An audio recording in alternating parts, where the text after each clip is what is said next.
ang prostitution ay legal.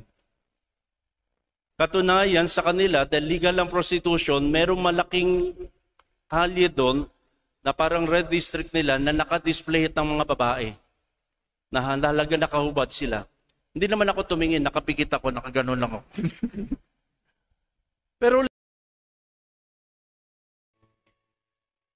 sumayin niyo ang Panginoon At sumayo ang din. pagkapahayag na mabuting balita ng Panginoon ayon kay San Mateo. Papuri sa iyo, Panginoon. Noong panahon iyon, umalis ang mga Pariseo at pinag-usapan kung paano nila masisilo si Jesus sa kanyang pananalita. Kaya pinapunta nila sa kanyang kanilang mga alagad kasama ang ilang taon ni Herodes. Guro, sinabi nila, nalalaman namin kayo tapat at itinuturo ninyo ang buong katotohanan. Ang ibig ng Diyos na gawin ng mga tao, wala kayong pinangingimihan, sabagat parehong pagtingin ninyo sa tao. Ano po ang palagay ninyo? Naayon ba sa kautusan na bumuhay sa Cesar o hindi?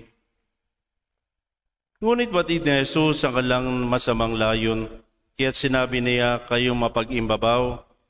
Bakit ibig ninyo akong siluin? Akin na ang salaping pambuwis. At siya ay binigyan nila ng 1 denaryo. Kaninong larawan ang pangalan na nakaukit dito? Tanong ni Jesus. Sa Cesar po, tugon nila. At sinabi niya sa kanila, kung gayon, ibigin niyo sa Cesar ang sa Cesar at ang sa Diyos ang sa Diyos. Ang mabuting balita ng ating kaligtasan. Pinupuri ka namin, Panginoong Hesukristo. Magandang gabi po sa inyong lahat. Magandang gabi din po, Katulad Father. ng dati, pakibati yung mga katabi natin ng good evening. Ayan. Tayo po ngayon ay nasa ika-29 na linggo sa karaniwang panahon at katulad na sabi ko kanina, ngayon ay 3 Sabado ng ating 7 Sabados, paghahanda para sa nalalapit na ating dakilang kapistahan ng ating mahal na patron, ang Ina Santissima na Kaliwanagan dito sa bayan po ng Cainta. Paalala po sa darating na November 21st, inanyayahan ko po kayo, darating po ang 4 na koronada sa Daisop Antipolo. Ang Birhen ng Antipolo, ang mahal na ina ng Wala Magampon sa Ola Marikina, ang mahal na Birhen ng Aranzazu sa San Mateo, at ang mahal na Santo Rosario ng Cardona Rizal, at ang ating patron, ang mahal na ina ng Kaliwanagan. Kaya ngayon pa lang sinasabi ko sa inyo, kung di kayo sasama sa prosesyon, magdadala po tayo ng matinding traffic sa Cainta. Yung dalin lang dito yung imahen ng Antipolo na kung saan tinuturo International Shrine ay malaking okasyon na ngayon silang siya dadalaw muli dito sa ating bayan. Kaya magandang pagkakataong ito dahil kinabukasan ng November 22 ay simula na ng nobina para sa ating kapistahan ng ating mahal na patron. Sino ba ang Katolikong Pilipino? Kapag naghahanap ang simbahan, naharap ang simbahang Katoliko sa mga usapin na may kinalaman sa gobyerno, agad pinapasok natin yung usapin, the separation of church and state. Na parang sinasabing walang karapatan ng simbahan na makialam sa mga usapin panlipunan. Parang tingin nyo, pag nagsalita mga pari, parang nakikisaw-saw sa issue. Na kung tutusin, mas maganda nga hindi magsalita, di ba? Pero kung iba ng sitwasyon, bilang papel ng pari, bilang isang propeta, kailangan niya talagang magsalita. Ngunit ganun ba talaga na dapat hindi makialam ang simbahan? Mapag-iwalay ba natin ang ating pagiging Kristiyano sa ating pagiging Pilipino? Minsan meron isang kwento na marahil narinig nyo na matagal na panahon na, for the sake na i-connect ko lang yung ating ebanghelyo ngayon, bilang pagsimula ay nais kong ipaalala sa inyo uli itong kwento na ito. Na meron daw isang pari na may alagang parot na tinuruan niya na itong kumanta. Ngunit ang kakaiba sa pagtuturo rito, kapag inihila raw yung kanang paa, ay kumakanta ito ng lupang hinirang. At kapag ginahawakan, inihila yung kaliwang paa, ito'y kumakanta ng Ama Namin. Minsan, dumalaw ang obispo sa kanyang simbahan at buong pagmamalaki niya na sinabi yung kanyang alagang parot. Tuwan-tuwa naman ang obispo kaya sinubukan niyang hilahin yung kanang paan ng ibon at mamayang konti kumanta ito, bayang magiliw, perlas ng silongolan. At mamayang konti ng mga obispo, hinawakan niya na hinilan niya yung kaliwang paa. At kumanta nga ang loro, Ama namin, sumasalangit ka, sambahin ang ngalan mo. At namangha ang obispo at naglaro sa kanyang isip, kung nakakakanta itong loro na ito, ano kayang mangyayari, ano kayang aawitin niya kapag pinagsabay kong paghila sa kanyang mga paa?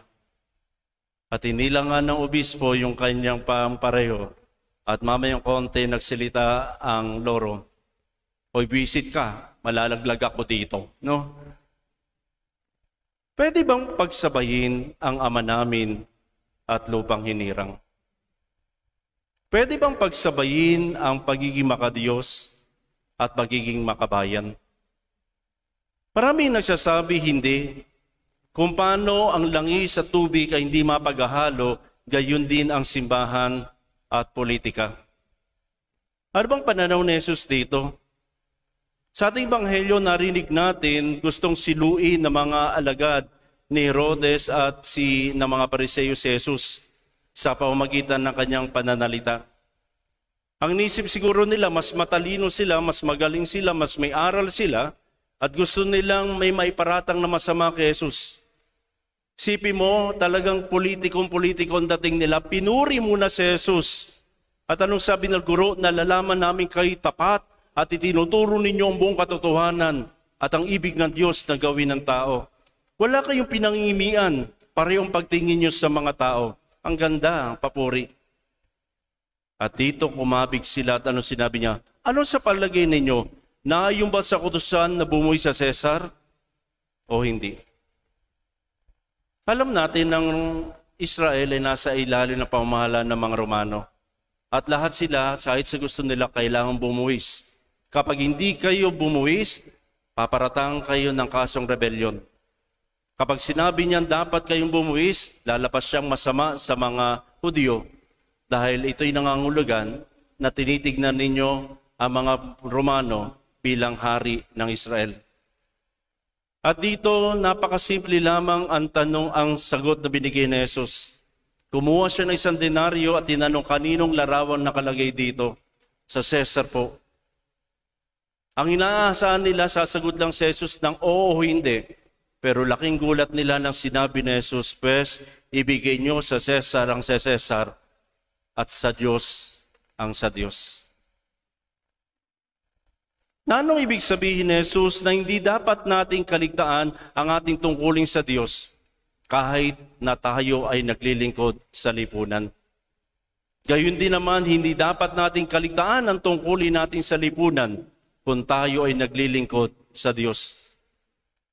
Ang lagay, kapag pinapatay na yung mga tao dito sa ating bayan, okay lang ba na sabihin namin mga pari sa inyo,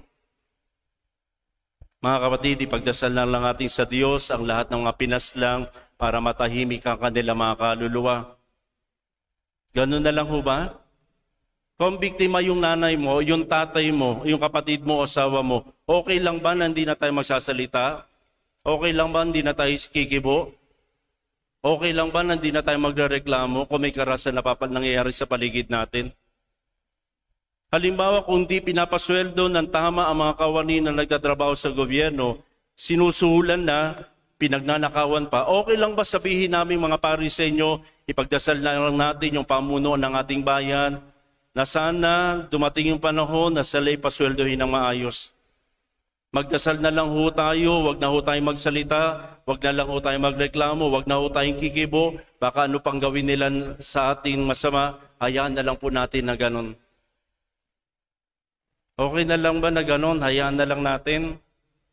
Wag na tayong kumibo, magdasal na lang tayo sa simbahan, ipasa Diyos na lang natin.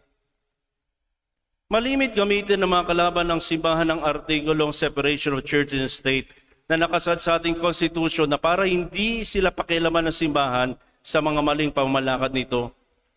Ngunit hindi ganito ang turo ng simbahan. Tandaan po natin, ang simbahan ay may pananagutan kapag itinuturo ng Estado ay labag sa pananampalataya at sa buhay moral. Ibig sabihin, ang simbahan sa pamamagitan ng kanyang turo, sa pamamagitan ng kanyang aral ay maaaring magsilbing propeta, tagapagsalita ng Diyos upang magbigay ng babala sa mga mamamayan.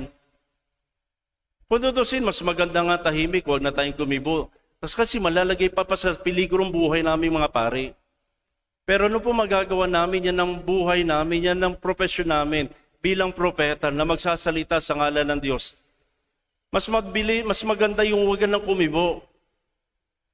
Pero hanggang kailan tayo mananatiling tahimik kapag hindi na maganda ang nangyayari sa paligid natin? Kung ang tinatahak na landas ng pamamahala ng gobyerno halimbawa ay taliwas sa matuwid na daan na ikinasasama ng mga moral at mumuhay na mamamayan. Mga kapatid, hinihikayat din tayo maging mabubuting Kristiyano at tapat na mamamayan sa pamamagitan ng masusing pagtupad sa ating tungkulin sa Diyos at sa ating bayan. Ang pagiging mabubuting Kristiyano ay ang pagiging makadiyos at makatao. Ang pagiging tapat na mamamayan naman ay ang may papakita sa pagiging makabayan at makamamamayan. Ang lahat ng ito ay sapagat isang Diyos na sinasamba at pinaniniwalaan natin. Ano man ang ating lahi o kultura, isang Diyos ang kumakalinga at nag-aalaga sa atin. Kaya nga't pagsilbihan natin siya sa pagiging tapat na mamamayan ng ating lipunan. Sabi nga ni Pope Francis sa kanyang homily, dapat tayo maging simbahang misyonero o missionary church, that the church exists in order to evangelize.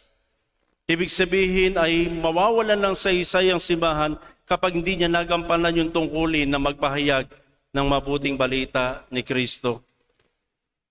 Sa kasalukuyang panahon, ito yung ginagawa ng simbahan sa walang takot ng panindigan na pagtuturo sa mga aral ni Jesus, lalo na ang mga usapin na may kinalaman sa death penalty, extrajudicial killing, abortion, contraception, divorce, same-sex marriage, at marami pang iba.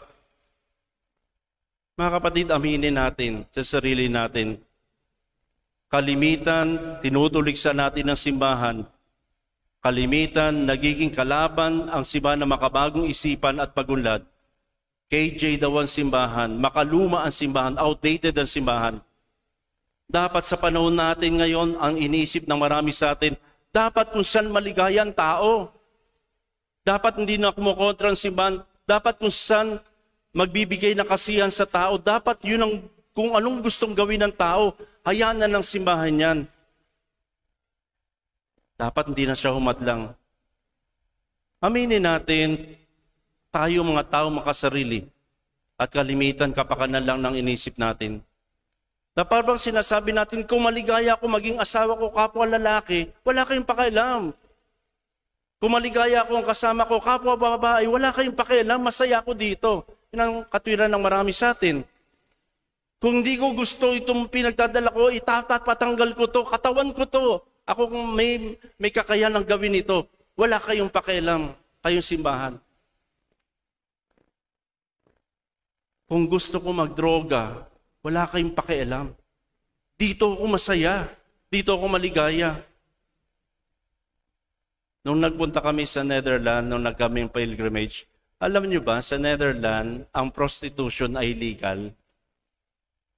Ang paggamit ng mga medical marijuana is legal. Kaya naglalakad kami doon, nahahay kami. Dahil yung mga tao nagmamarijuana. Gusto ko din makasinghot, anong amoy ba ng marijuana? Pero legal sa kanila. Katunayan sa kanila, dahil legal ang prostitution, merong malaking kalye doon na parang red district nila na nakadisplay ng mga babae. Na halaga nakahubad sila. Hindi naman ako tumingin, nakapikit ako, nakaganon lang ako. Pero legal, pag nagustuhan mo, ituro mo. At pagpasok mo, pagkatapos mo, bibigyan ka nilang resibo. Kung saan ka maligaya, pagbibigyan ka nila. Bakit pagbabawalan? Kung hindi ka na masaya sa asawa mo, i-diborsyo mo. Hiwalayan mo, huwag ka magtitiis kung ayaw na. Kung maligaya kayo dahil gusto nyo yung Shih Tzu nyo, pakasalan nyo ang Shih Tzu nyo. Maging anak nyo na yan, huwag na kayong mag-anak. Kung gusto nyo maligaya sa kabayo, pakasal kayo sa kabayo, sa elepante. Kung maligaya kayo sa motor nyo, pakasal kayo sa motor ninyo. Pero ang pinakamatindi nakita ko, maligaya sa sarili niya, nagpakasal siya sa sarili niya. Hindi ko alam kung sino nagkasal sa sarili niya. Pero sabi niya, maligaya ako sa buhay ko, sa sarili ko, kaya pakakasalan ko sa sarili ko. Sipi mo, kung saan ka masaya, yan ang moral para sa kanila. Tandaan po natin, nagsasalita ang simbahan, nagpapahayag ng saloobin ng simbahan, pero kung magpapasyahan ng estado na ito'y maging batas, hindi man ito matanggap ng simbahan, igagalang niya itong batas na ito. No? Bagamat tutol lang simbahan, subalit nagpapakita pa rin siya ng panindigan, paniniwala sa aral na ito, at siya'y kahit kailan ay hindi magsasawalang kibo. Maniniwala kayo sa buong mundo, tanging ang Pilipinas lamang ngayon ang walang divorce law. At hindi yan magtatagal na balang araw, magkakaroon na rin ng divorce sa Pilipinas. Ay, dalawa pa lang wala. Pilipinas at Vatican. Sino ba naman si pare ang mag-aasawa, no? At makikipag-iwalay. Natural, puro pare naroon. Pero iyan na lang natitirang bansa, Pilipinas. Hindi magtatagal, itong mga batas na to ay isa sa katuparan sa Pilipinas. Pero hindi dahil tumutudol ang simbahan, maaaring darating ang panahon, magiging batas na rin ito. Pero hindi titigil magsilita pa rin ang simbahan kung anong inaaral ni Kristo. Ngunit natili pa rin matatag sa panindigan ng simbahan sa mga paniniwalang ito, kahit ito man ay popular o unpopular sa maraming tao. Totoo naman, di ba, minsan pag kinontra mo isang tao na gustong-gusto yung ginagawa niya, unpopular ka. Sikat yung mga tao na kung saan pinapanindigan kung ano yung bahagi na gusto nila. Ngunit huwag nating kalilimutang mabuhay na mabuting mamamayan sa kanyang kaharian. Sa madaling salita, be good Christians and honest citizens. At ito ang ibig sabihin ng pagiging Katolikong Pilipino. Pagpalain tayong lahat ng Diyos.